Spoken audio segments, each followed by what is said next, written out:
नमस्कार दोस्तों, आज हम आपको एक शानदार खोया मावा बनाने वाली मशीन और हमारे स्टीम बॉयलर प्लांट की झलक दिखाएंगे। देख सकते हैं, इस बड़ी कढ़ाई में दूध को लगातार पलटों की मदद से घुमाया जा रहा है, जिससे दूध तेजी से गाढ़ा होकर खोया बनने की प्रक्रिया शुरू हो जाती है।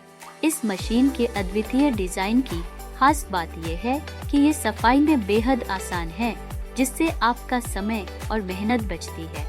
वीडियो में आगे हम आपको दिखा रहे हैं कि हमारे स्टीम बॉयलर किस तरह पूरे प्लांट को लगातार और सुरक्षित रूप से भाप पहुंचाता है। ये बॉयलर कम ईंधन में ज्यादा भाप उत्पन्न करता है और लागत को कम करता है।